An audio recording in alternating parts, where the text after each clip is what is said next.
Top 10 football myths you thought were true. 10.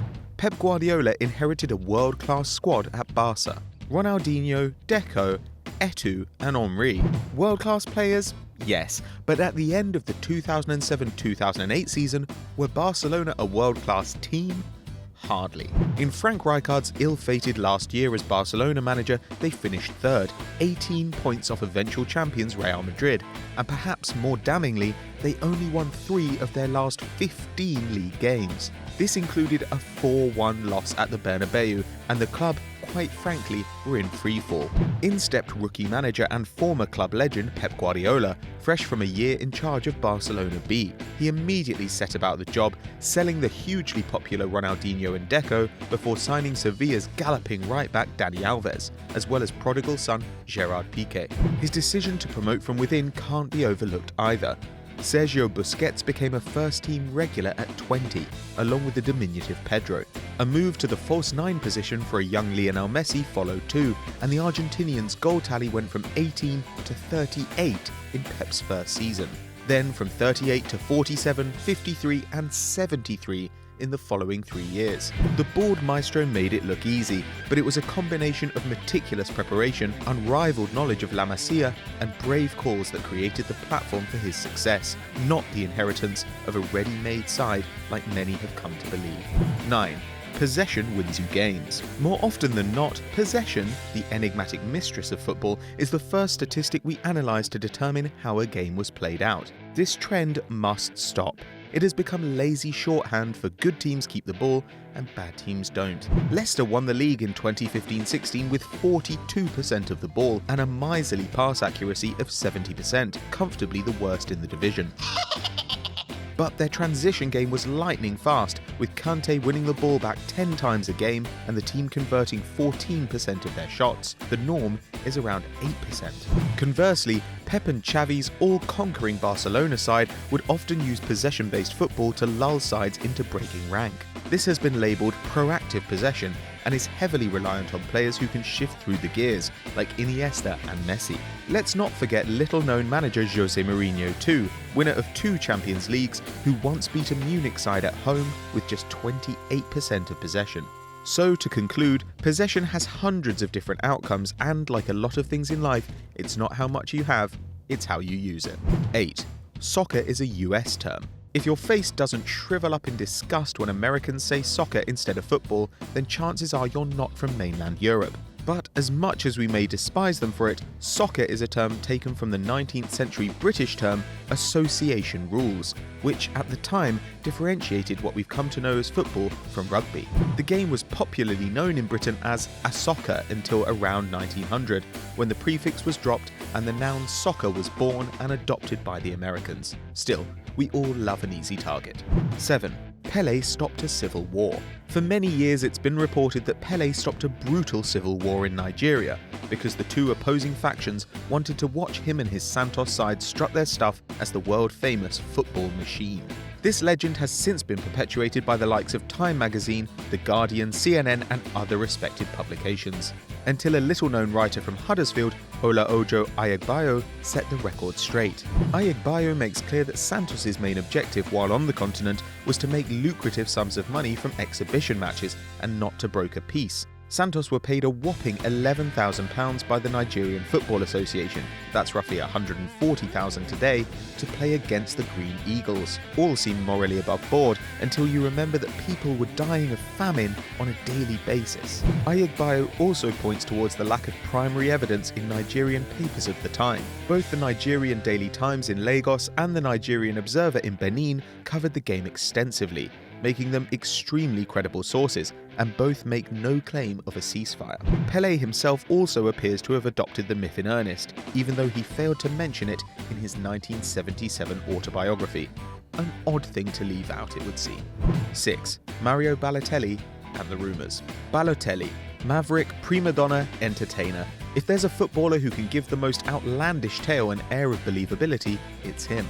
His list of off-field capers is seemingly endless.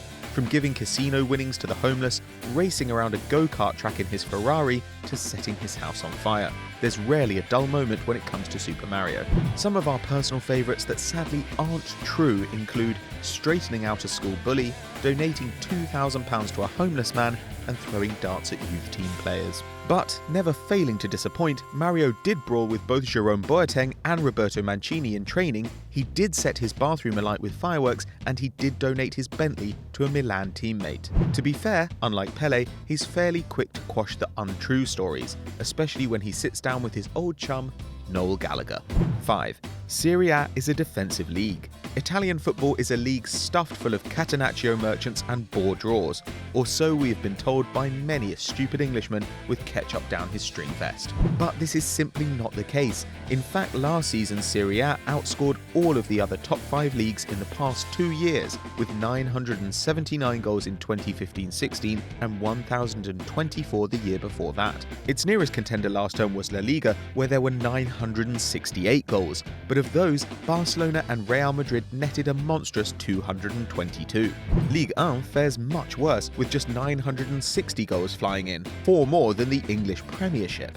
But just look at the way Juve dominate, we hear you cry. Well, Juve were actually sitting at second until game week 25 last season, and didn't take top spot until mid-February with a Napoli team that included 36-goal Higuain. So think again before you call Serie A boring. 4. India turned down the World Cup. Many football fans have heard the tale of how the 1950s Indian national football team refused to play at a World Cup because FIFA wouldn't let them play barefoot. This, however, is utter nonsense, as is the rumour that they could not afford travel costs to the tournament due to be hosted in Brazil. In fact, the real reason the Indian side did not take part in that year's edition was because they deemed it relatively unimportant, placing greater emphasis on the Olympics. The following year, the South Asian side won gold at the 1951 Asian Games and placed 4th ahead of Team GB and Australia in the 1956 Olympics. So the decision appeared to be vindicated at the time. But sadly, they haven't qualified for the tournament since and have slipped to 137th in the FIFA rankings. 3. Ryan Giggs should have played for England. Born in Wales, Ryan Wilson, who later adopted his mother's name Giggs, represented England's schoolboys, though this was only due to his residence in Manchester. Because of this, many fans believe he should have gone on to wear the 3 lions. However, many Scotsmen, Welshmen and Irishmen alike have played for the schoolboys while still representing the youth systems of their respective countries. The Manchester United legend has donned the Welsh Dragon from the under-18 side upwards and never flirted with the prospect of going against his family's heritage. Therefore, sadly, the myth that England should have had that left winger the golden generation was missing is, and always will be, a lie. 2. Roy Keane ended that bloke's career. Roy Keane was known as a footballing hardman and as such had more than his fair share of enemies, from Patrick Vieira to Alf Inge Haaland. And it was the latter who caused the most controversy, with the now infamous story of Roy Keane ending Haaland's career in revenge for the Norwegian mocking Keano when he suffered a serious ACL injury. In a game against Man City, the United pitbull went in studs up above Haaland's knee, causing him to flip in midair and be stretchered off the field. The myth goes that Haaland never played the game again. However, in actual fact, Haaland continued to play for another season before a serious ligament injury to his other leg forced early retirement. 1. Cristiano's a wanker. Self-absorbed, selfie-peddling, egotistical you-know-what, just a few words that spring to mind when you think of C-Rom. But in reality, the Portuguese is one of the most charitable football players on the planet, donating 6-figure sums to various cancer centres across Portugal and raising awareness for Save the Children's Nepal Earthquake Relief Fund. And let's not forget the numerous other gestures, from shaving his head to match a cancer patient's to paying for a sick child's surgery. There are a fair amount of heartwarming stories to boot. So look beyond the footballing tantrums, flashy cars and the outrageous self-promotion, and you'll find a generous, airbrushed athlete who likes to help the little man, albeit whilst posing in his underwear. So there we have it, but what do you guys at home think? Let us know in the comments below. And if you enjoyed this video, why don't you click here for loads more great content and down there to subscribe. And as always guys, we'll catch you later.